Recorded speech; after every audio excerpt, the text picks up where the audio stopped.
all of this paperwork that they had as a completely different language. They didn't speak the language. And so they asked me what I saw on the Pyxis printouts. And I saw multiple cancellations. Those cancellations included deadly medications. So he would go in under a patient's name. He would push digoxin. The drawer would pop open, and he would take some medicine.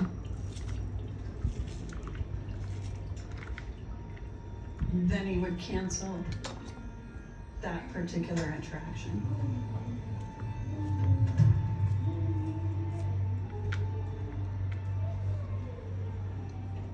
As we are getting into all of those conversations, my phone rings,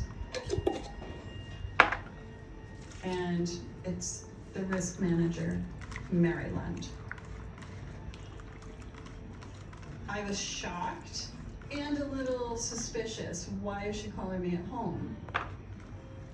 And then she really started questioning me about, had I spoken to the detectives after our meeting? She then also advised me that it would be a good idea to not talk to them unless there was a representative from the hospital with me, trying to scare me away from talking to the detectives. While I'm talking to her on the phone, Danny and Tim are trying to listen in on this conversation. I had a lot to lose.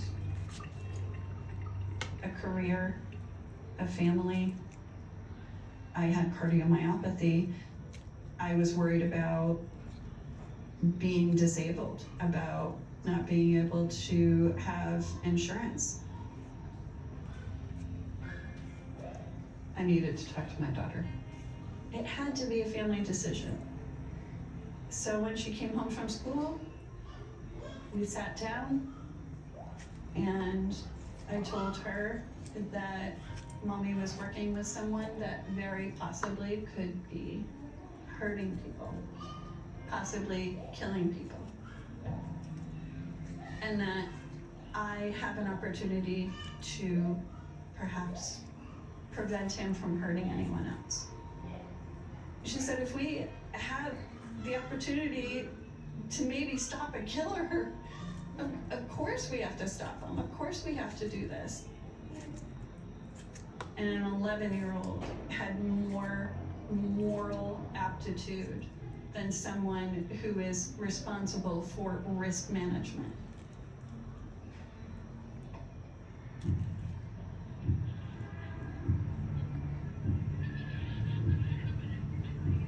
Amy agreed to allow us to record a conversation with Charles Cohen.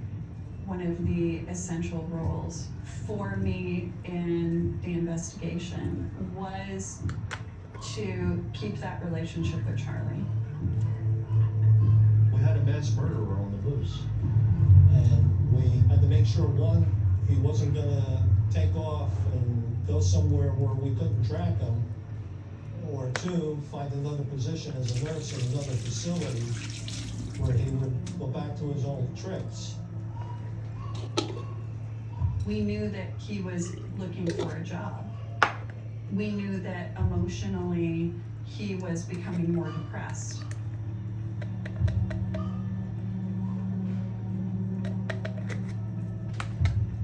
It was hard when I would hear his voice. I would feel like I was betraying him.